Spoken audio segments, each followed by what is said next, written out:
And so Okay. those of you in the live stream can actually watch Magnus Carlsen accept the Sinquefield Cup in person. Okay. And it looks like the jackets are both on, and I wonder if that means that Levon is cold or if that means that he's ready to call it A day. a day, exactly, and a good tournament, a good fight with Black, but not able to see any way to crack the Norwegian. Well, the guy who would give things away, and I remember it so well from my struggles with Gary Kasparov. Gary Kasparov had this watch, this oversized watch, that he would take off at the start of the game. He'd put it on over a score sheet. He would write his move, put the watch on the score sheet. And whenever Gary put the watch back on, that was the indication that A, it was time for you to resign, or B, it was time and he was willing to accept a draw. But when the watch came on, it meant result.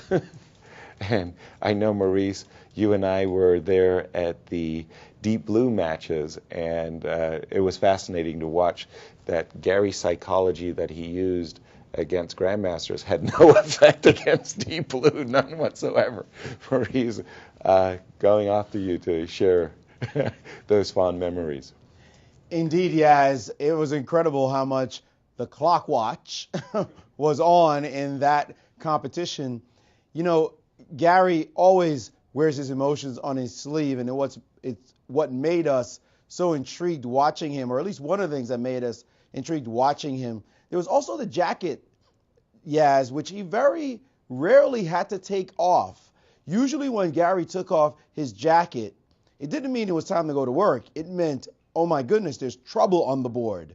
We kept the jacket on, it meant you're not worrying me at all. My watch is off for now. And I know when it comes back on, exactly the scenarios you said, yes. But when Gary took the jacket off, it meant, whoa, I lost control of the position, and now I've got to work. And I might even lose the game. And he would put tremendous energy in that moment. When the jacket came back on, it meant I've resolved all difficulties, and either it's going to be a draw or, sorry, you completely screwed up in the time pressure, and now it's time for me to put my watch on and slam dunk everything. So that body language is critical. We know it's part of chess. You try to hide it as much as possible. Here you see these two cool customers giving away nothing physically. Well, clearly you see Magnus very calm, very relaxed.